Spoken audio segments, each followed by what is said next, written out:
the Dupe homestead. Today I'm going to show you how to make tomato sauce just using your crock pot. Wow, just the crock pot? Yep, just the crock pot. All right, girls, let's go out to the garden and pick those tomatoes. We're gonna put that in.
So we picked our tomatoes, and in today's recipe we're going to be using oregano, garlic that we harvested earlier this year, and onion, along with some olive oil, red wine vinegar, Salt and honey.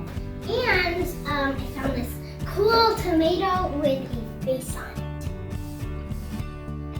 First, we are going to rinse the tomatoes in a cold water bath. You know what? Just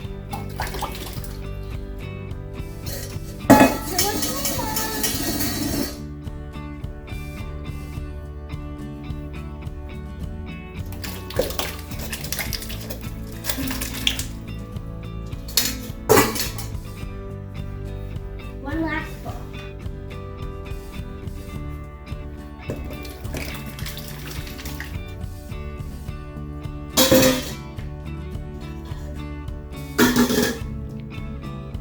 We're also going to rinse the oregano too to get off any bugs.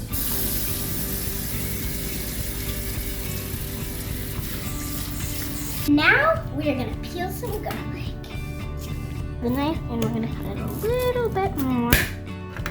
So we can grab it, take it off, and after you peel off one, it should be a little bit easier to peel off the rest. Cut the bottom, but not all the way. And then you can easily peel the things off.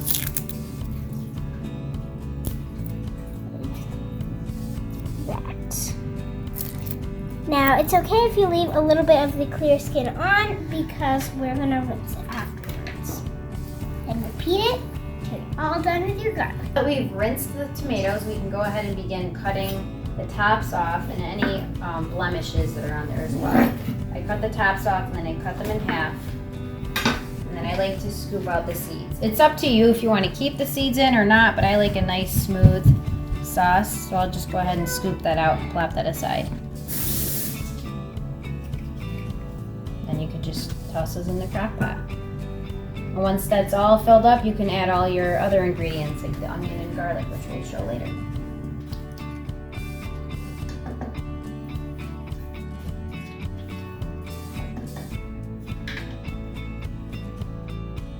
Now that I finished with the tomatoes, I'm going to add all the other ingredients. First, I'm going to start with the oregano and pull the leaves off and just toss them right in. They have been rinsed as well. So I'm using about a quarter cup of oregano, of the fresh oregano. Of course, you can use the dried from the store. I'd probably use a tablespoon worth of the dried. And you can use any seasonings you want, any herbs. Parsley, thyme, sage, basil, rosemary. I would have used basil, but we used that up in our last batch. So next I'm going to put a half cup of minced garlic because we love garlic. And I cut up a whole onion, which is about a little over a cup. And then I will do 2 tablespoons of olive oil.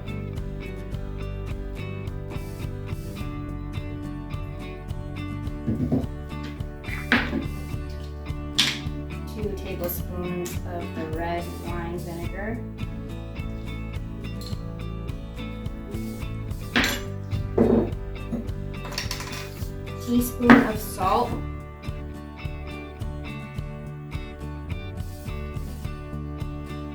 And I'm just going to use a spoon's worth of honey to sweeten it up a bit. Mix this up a little bit and set it on high for 2 hours.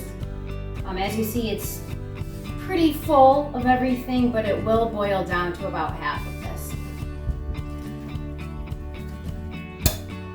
All right, now that we've stirred this up, you can go ahead and put the lid on and set it on high for 2 hours.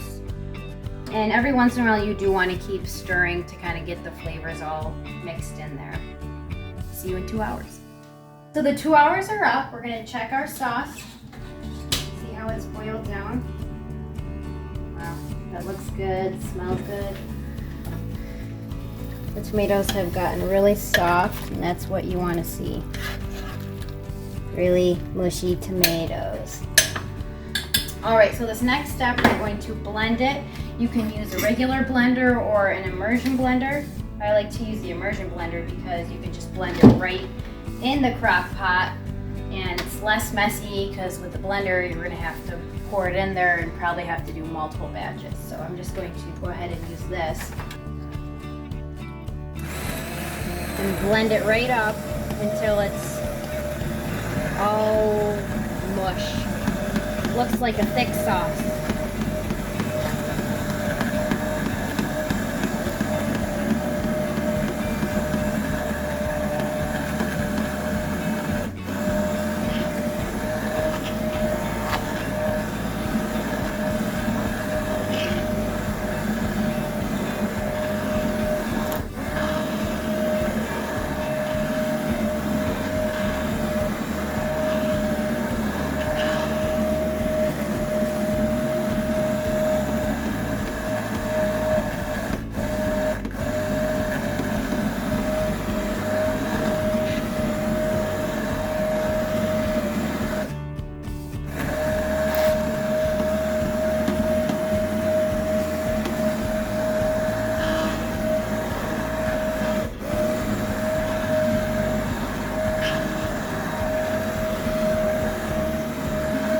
I'm just gonna double check and make sure I don't have huge chunks in here, that I got it all blended.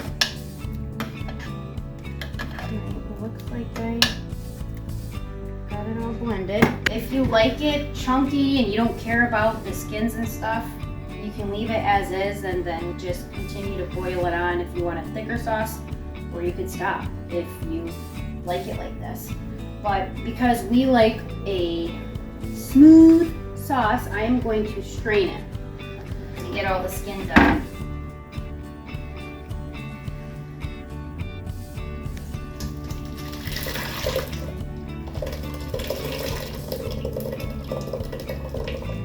I'll do a little at a time. I'm just going to run my spoon through here to kind of push the liquid through. Look at that sauce down there.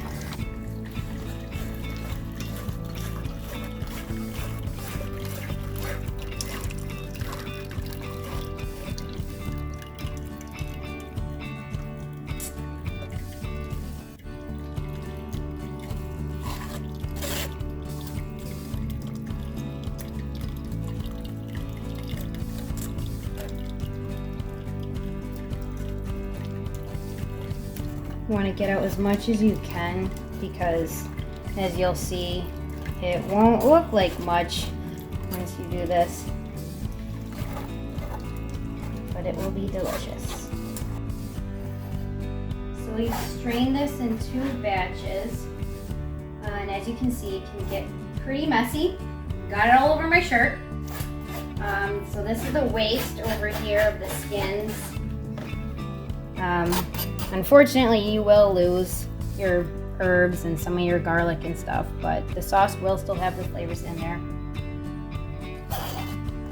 So you'll get this back into the crock pot to boil it a little more to thicken it up.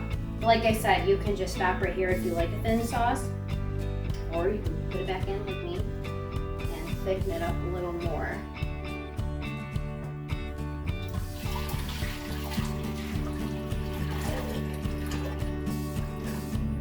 Alright, so I'm going to turn it on high again for another 2 hours, but this time instead of closing the lid all the way, I'm going to have it open in some parts so the steam can come out and the water can evaporate. So that's that. Let that sit for 2 hours and we'll take a peek at how it's thickened up. We'll get back to you. Alright, so our 2 hours have gone by. We're going to check our sauce and see if it's a good consistency for our liking. Looks like it's thickened up a bit. You want to come take a peek? It looks good. So the process of making sauce is done and over with. You can either use this right away on some pasta if you're gonna eat pasta tonight, or pizza or whatever, or you can freeze it or can it. I'm just gonna go ahead and put it in some jars to can, which I'll have in another video for you.